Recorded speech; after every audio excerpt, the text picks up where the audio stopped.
성경 말씀은 요한복음 12장 24절, 25절, 2절의 말씀입니다. 요한복음 12장 24절에서 25절까지의 말씀을 제가 봉독해 드리겠습니다. 내가 진실로 진실로 너희에게 이르노니 한 알의 밀이 땅에 떨어져 죽지 아니하면 한 알 그대로 있고 죽으면 많은 열매를 맺느니라. 자기의 생명을 사랑하는 자는 잃어버릴 것이요 이 세상에서 자기의 생명을 미워하는 자는 영생하도록 보존하리라. 다시 한번 요한복음 12장 24절 25절 말씀 봉독해 드리겠습니다. 내가 진실로 진실로 너희에게 이르노니 한 알의 밀이 땅에 떨어져 죽지 아니하면 한 알 그대로 있고 죽으면 많은 열매를 맺느니라. 자기의 생명을 사랑하는 자는 잃어버릴 것이요 이 세상에서 자기의 생명을 미워하는 자는 영생하도록 보존하리라. 아멘. 할렐루야. 우리 사랑하는 우리 은혜교회의 모든 식구들, 코로나19로 말미암아 하나님의 성전에 나와 예배하지 못하고 온라인을 통하여서 예배 드리는 우리 모든 은혜교회의 식구들 위해 하나님의 은혜와 사랑과 축복이 함께 하시기를 주의 이름으로 간절히 축원합니다. 오늘은 요한복음 12장 24절과 25절의 말씀을 통하여서 역설적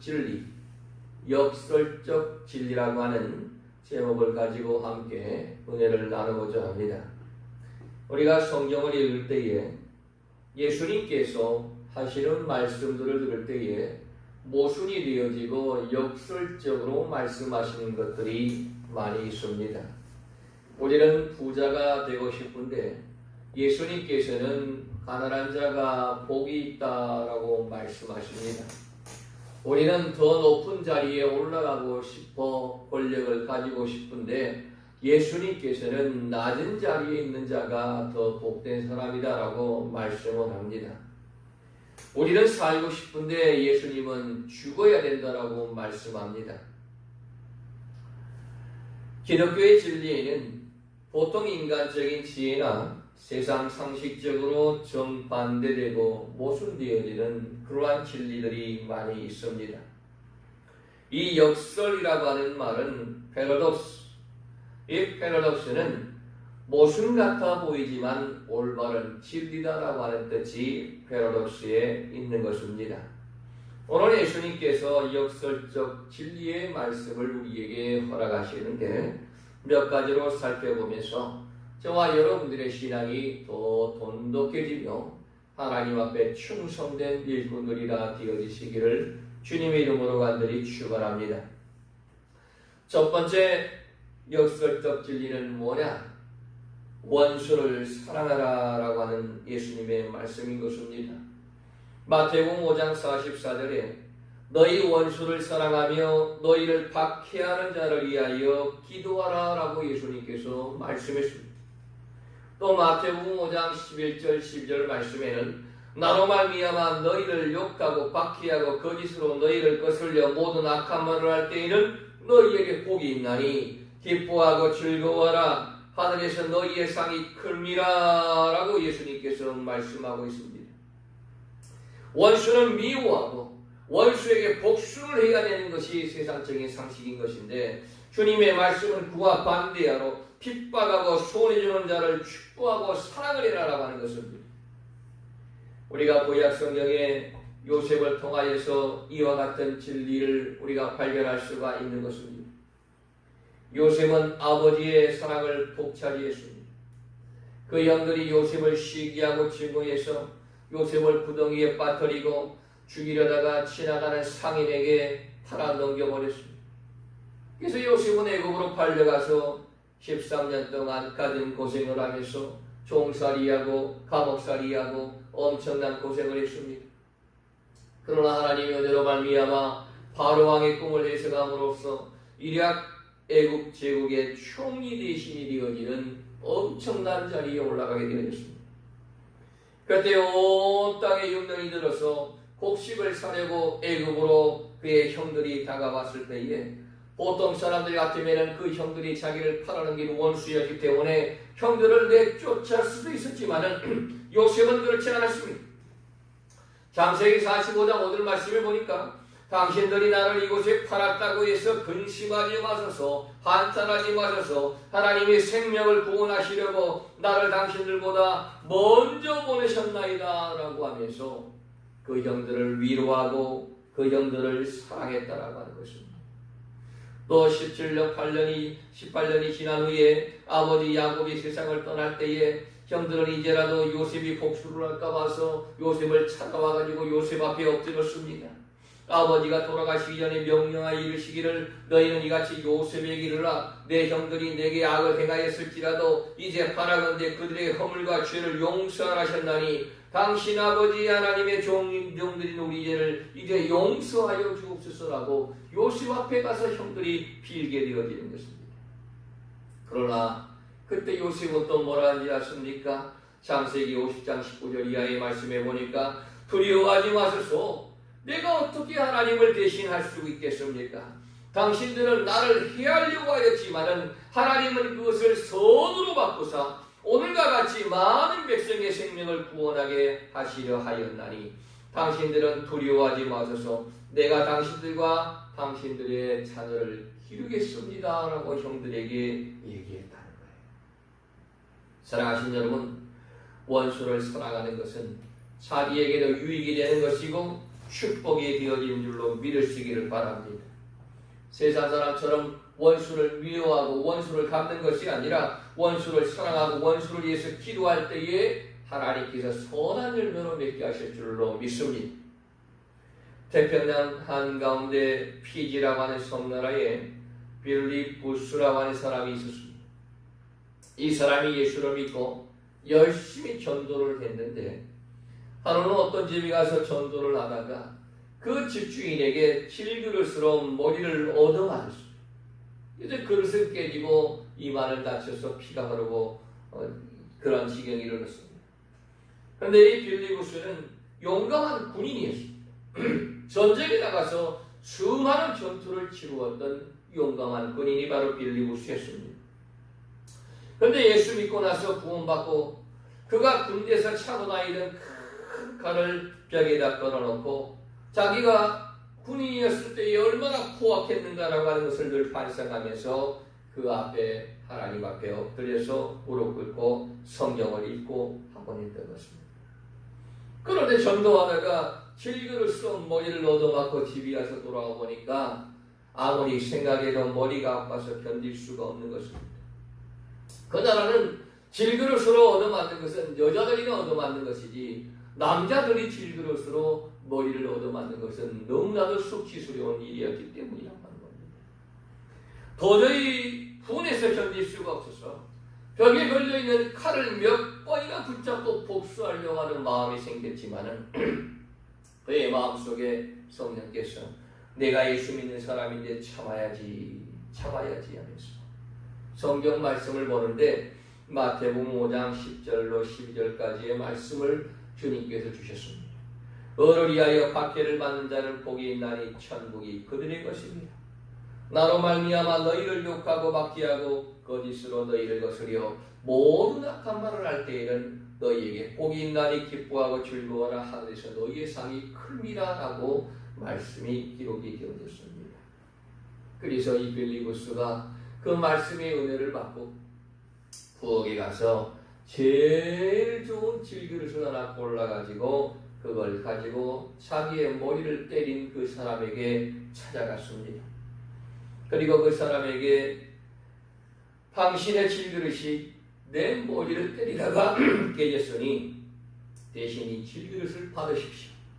성경 말씀에 의를 위하여 때려서 내가 그것 때문에 천국 가게 되고 하나님 앞에 많은 상을 받게 되니 감사합니다 라고 하면서 그 사람에게 오히려 질그릇을 선물하게 되어지니까 그 사람이 감동을 받아서 예수 믿고 전도받아 주님의 귀한 종이 되어졌다라고 하는 귀한 애화의 말씀이 있습니다.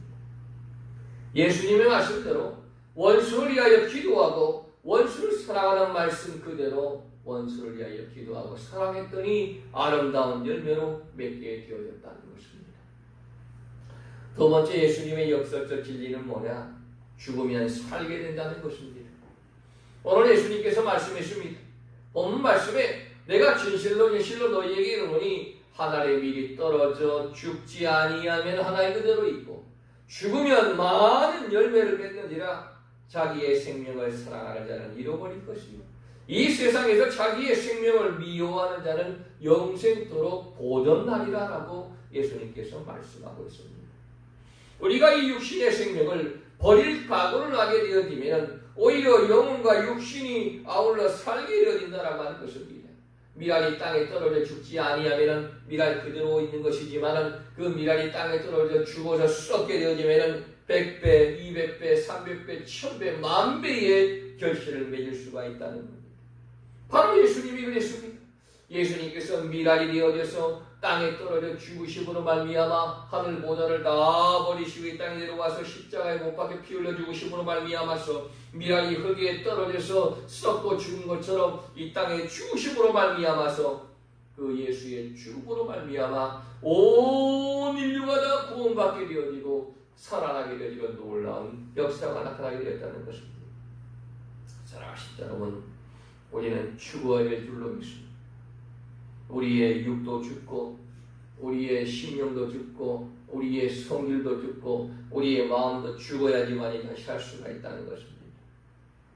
고린도후서 4장 10절 11절 말씀에 우리가 항상 예수의 죽음을 몸에 짊어짐은 예수의 생명이 또한 우리 몸에 나타나게 하려 함이라.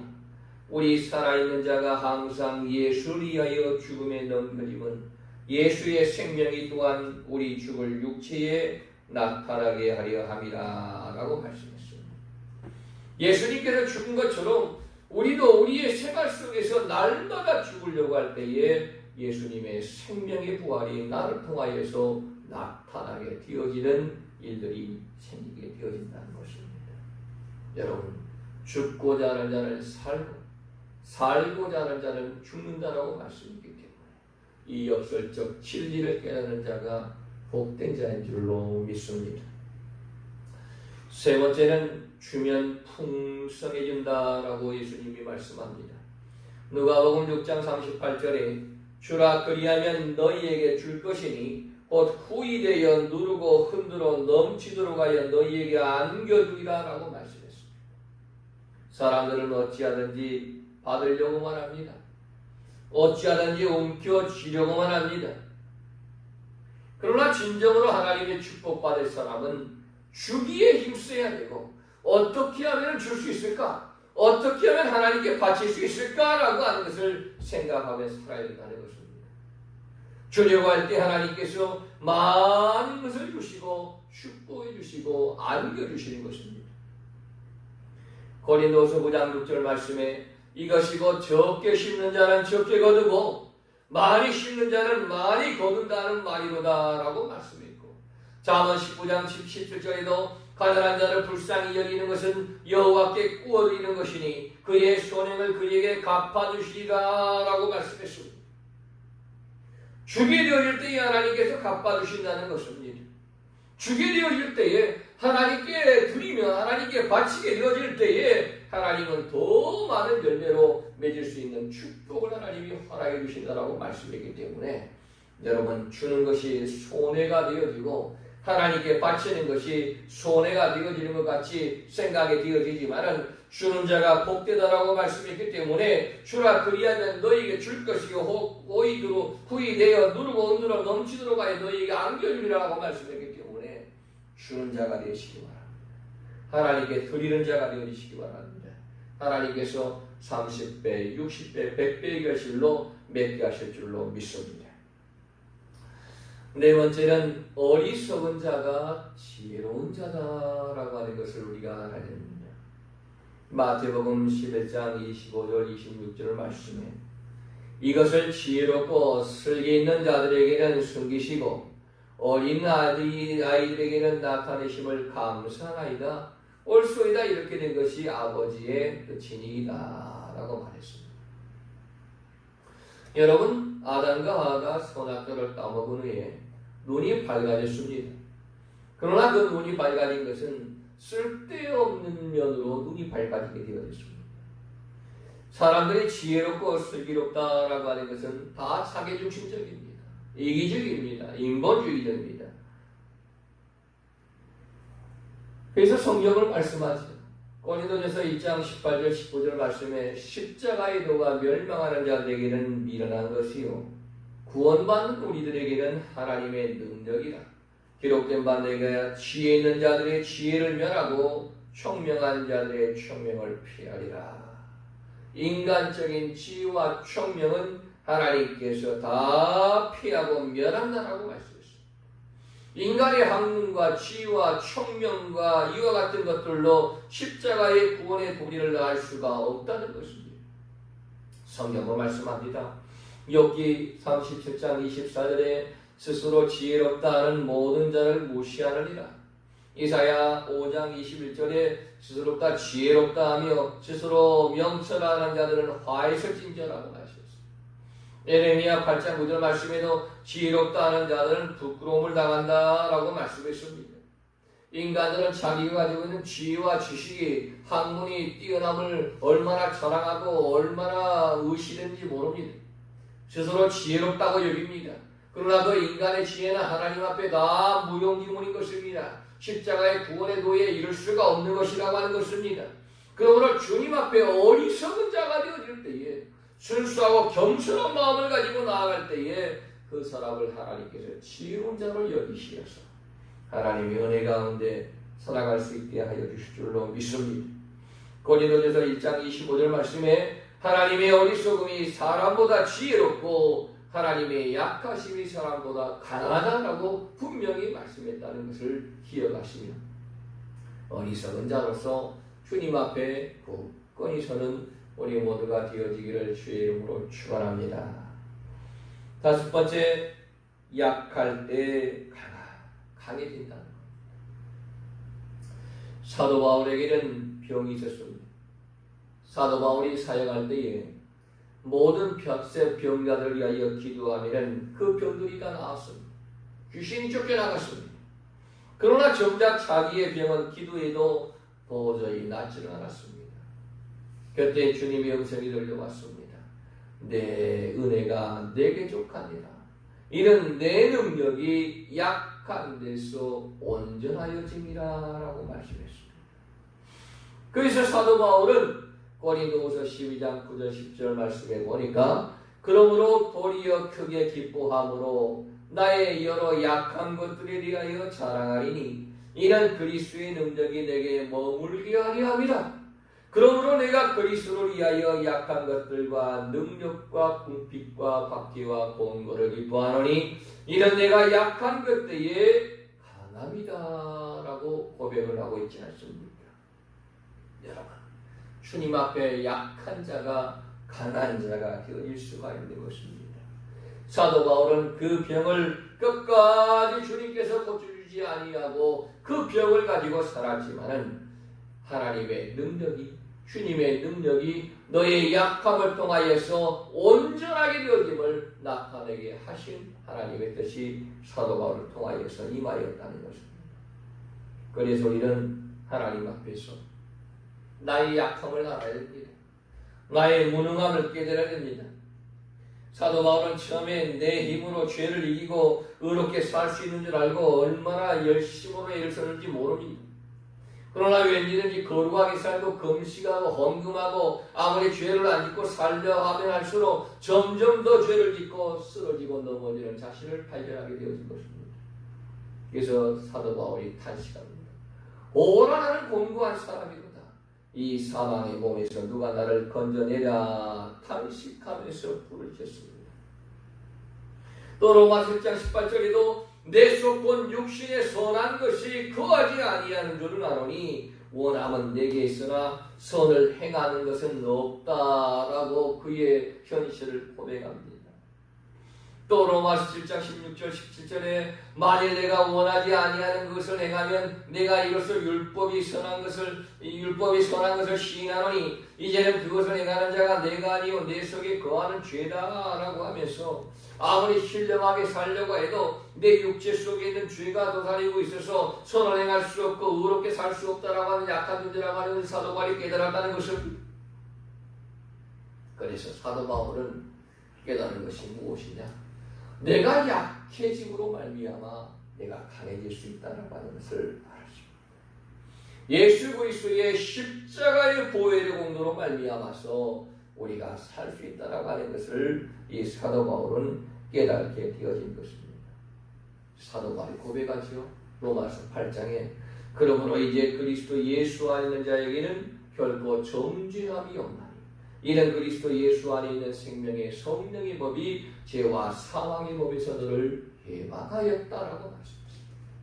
아무리 나의 의와 나의 성으로 나의 행실로 말미암아 이 모든 문제를 해결할 수가 없었지만은 예수 그리스도 안에 있는 자는 정죄함이 없다라고 말씀했고, 이제는 내가 죄와 사망의 법으로 사는 것이 아니라 죄와 사망의 법에서 예수 그리스도의 보혈의 피로 말미암아서 생명의 성령의 법에 적용받아서 내가 해방받고 주님의 참된 자유함을 얻는 자가 되었다라고 고백을 하고 있는 것입니다.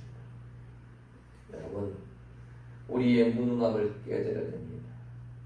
내가 약하다라고 하는 것을 알 때에 내가 강한 사람이 되어질 수가 있다는 것입니다. 예수님께서 붙잡히시기 전에 제자들에게 말씀을 합니다. 오늘 밤에 너희가 다 나를 버릴 것이다. 그때 예수님의 제자였던 베드로가 담대하게 얘기합니다. 다 주를 버릴지라도 나는 결코 주님을 버리지 않겠습니다 라고 얘기합니다. 그러나 베드로는 어땠습니까? 조그만한 계리종 앞에서 예수를 모른다고 3번씩이나 부인했습니다. 그 후에 베드로가 통하고 통곡했습니다. 그리고 예수님께서 부활하신 후에 베드로를 찾아가셔서 베드로에게 요한의 아들 시몬아 네가 나를 사랑하느냐 라고 물으셨습니다. 베드로가 대답합니다. 주여 내가 주를 사랑하는 줄을 주께서 아시나이다 라고 예수님께 답합니다. 예수님은 3번 베드로에게 물었습니다. 요한의 아들 시몬아 네가 나를 사랑하느냐? 요한의 아들 시몬아 네가 나를 사랑하느냐? 그때 베드로가 예수님께 고백합니다. 주여 모든 것을 아시오매 내가 주를 사랑하는 줄을 주께서 아시나이다 라고 하면서 자기의 무능함을 철저히 깨닫고 주님 앞에 엎드렸습니다. 주여 모든 것을 아시오매 내가 주를 사랑하는 줄을 주께서 아십니다라고 고백하며 엎드러질 때에 그때 예수님께서 베드로에게 내 양을 먹이라, 내 양을 먹이라. 그리고 베드로가 성령의 능력을 받고 나아가 설교할 때에 3,000명씩 회개하고 돌아오는 놀라운 역사가 나타나게 되어졌다는 것. 여러분, 내가 남보다 어렵다고 생각하는 것도 우리는 주님 앞에서 다 깨어져야 되는 것입니다. 의인은 없나니 하나도 없다라고 말씀했습니다. 나의 약함과 무능함을 깨달을 때에 주님의 능력이 나타난 줄로 믿습니다. 모세도요, 그 약함을 깨닫는 것이 40년이나 걸렸습니다. 야곱도 20년이나 걸려서 환독뼈가 위골된 다음에 하나님 앞에 온전히 항복하게 되었습니다. 여러분, 내가 약하다고 주님 앞에 고백해야 될 줄로 믿습니다. 내가 못하고 나는 알 수 없지만 주님이 하실 수 있습니다. 나는 약하지만 주님이 강합니다 라는 고백 속에 나아갈 때에 하나님께서 우리에게 힘을 주시고 용기를 주시는 줄로 믿습니다. 오늘 예수님께서 역설적으로 말씀합니다. 원수를 사랑하라. 네가 죽으면 살게 될 것이다. 주라. 그리하면 복될 것이다. 지혜로운 것이 하나님 보시기에 어리석은 것이다.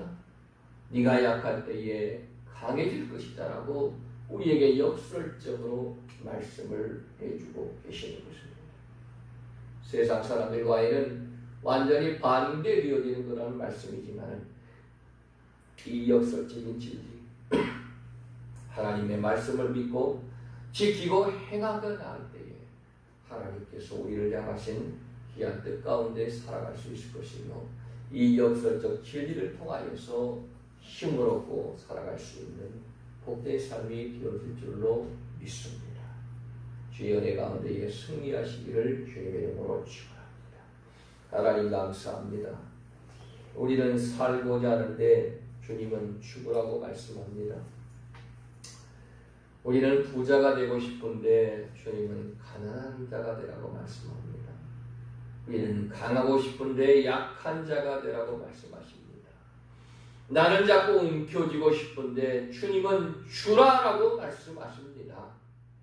세상의 역설적인 이 진리의 말씀을 통하여서 우리에게 말씀해 주셨으니 주여 이 진리의 말씀을 우리의 마음 위에 새기고 하나님의 뜻 가운데에 믿음으로 나아가는 우리의 삶이 되어지기를 간절히 원합니다. 주님 영광 받으시고 주님 축복하여 주시옵소서.